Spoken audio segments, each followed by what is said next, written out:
बच्चों, आज मैं अनिवार्य संस्कृत के अंतर्गत आने वाले सुभाषित रत्नानी इस पाठ का हिंदी में अनुवाद बताऊंगी। सुभाषित रत्नानी, सु माने अच्छे, भाषित माने कहे गए वचन। इस पाठ में ऐसे सुंदर अच्छे वचनों का संकलन है जो हमारे जीवन के लिए अत्यंत उपयोगी है और जिसका अनुसरण करके हम अपने मानव जीवन को सफल बना सकते हैं। आइए सबसे पहले इस पाठ के पहले श्लोक का अर्थ समझते हैं। भाषासु मुख्या मधुरा दिव्या गीर्वाण भारती, तस्या ही मधुरम काव्यम तस्मादपि सुभाषितम। भाषासु सप्तमी विभक्ति बहुवचन। भाषासु माने समस्त भाषाओं में, मुख्या माने प्रमुख, मधुरा यानी मधुर, दिव्या माने अलौकिक, गीर्वाण माने देवताओं की, भारती माने वाणी, देववाणी देवताओं की वाणी संस्कृत है। समस्त भाषाओं में मुख्य, मधुर, अलौकिक देववाणी संस्कृत है। तस्या ही मधुरम काव्यम, ही माने निश्चित रूप से, तस्या माने उसका, संस्कृत का, काव्यम मधुरम काव्य मधुर है, निश्चित रूप से उसका काव्य मधुर है। तस्माद अपि सुभाषितम, तस्माद माने उससे, अपि माने भी, उससे भी अधिक, ब्रैकेट में लिखिए मधुर, उसके, सुभाषितम, सु माने अच्छे, भाषितम माने कथन, उससे भी अधिक मधुर उसके सुंदर कथन है, उसकी सुंदर उक्ति है। तो समस्त भाषाओं में मुख्य, मधुर, अलौकिक देववाणी संस्कृत है, निश्चित रूप से उसका काव्य मधुर है और उससे भी अधिक मधुर उसके सुंदर वचन है, उसकी सुंदर उक्ति।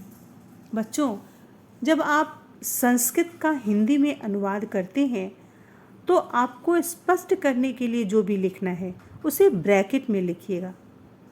जल बिंदु निपातेन क्रमशः पूर्यते घटः, सः हेतुः सर्व विद्यानां धर्मस्य च धनस्य च। जल बिंदु माने बूंद, निपातेन माने गिरने से, जल की बूंद बूंद गिरने से, क्रमशः माने धीरे धीरे, पूर्यते भर जाता है, घटा माने घड़ा, जल की बूंद बूंद गिरने से क्रमशः घड़ा भर जाता है।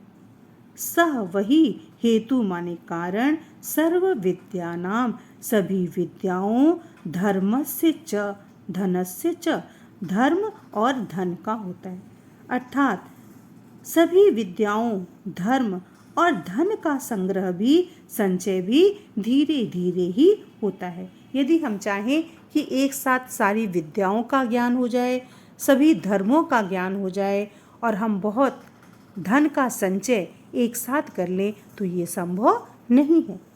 सभी विद्याओं, धर्म और धन का संचय करने के लिए हमें धैर्य या संयम की आवश्यकता है।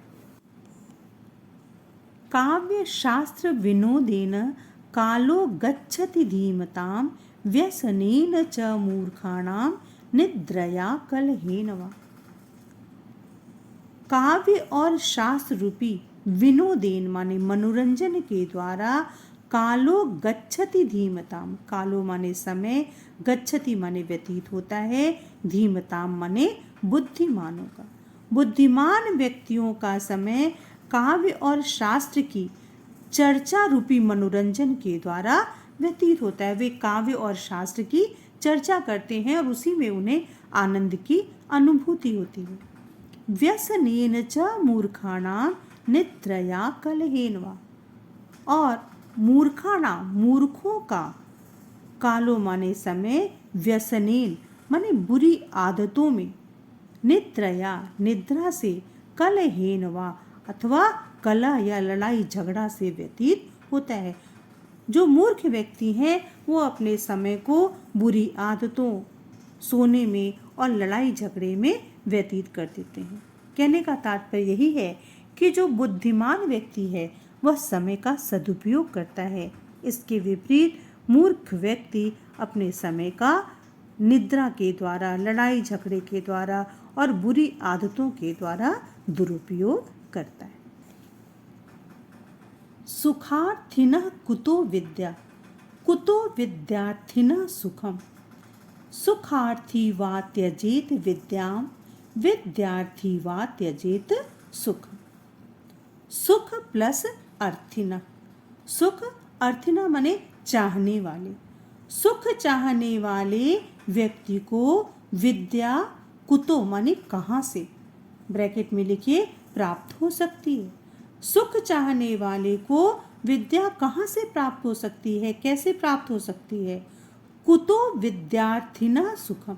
कुतो माने कहाँ से, विद्यार्थिना, विद्या प्लस अर्थिना, विद्या चाहने वाले को सुखम माने सुख, कुतो कहाँ से प्राप्त हो सकता है। विद्या चाहने वाले को सुख कहाँ प्राप्त हो सकता है और सुख चाहने वाले को विद्या कहाँ प्राप्त हो सकती है। सुखार्थी वा त्यजेत विद्याम। सुख प्लस अर्थी, सुख चाहने वाले को वा माने या, विद्याम विद्या, त्यजेत त्याग देनी चाहिए, छोड़ देनी चाहिए। सुख चाहने वाले को या तो विद्या छोड़ देनी चाहिए। विद्यार्थी वा त्यजेत सुखम। वा माने अथवा, विद्यार्थी विद्या प्लस अर्थी, विद्या को चाहने वाले को सुखम त्यजेत, सुख छोड़ देना चाहिए। तो सुख चाहने वाले व्यक्ति को विद्या कहाँ से प्राप्त हो सकती है और विद्या चाहने वाले व्यक्ति को सुख कहाँ से प्राप्त हो सकता है। इसलिए सुख चाहने वाले को या तो विद्या छोड़ देनी चाहिए अथवा विद्या चाहने वाले को सुख छोड़ देना चाहिए।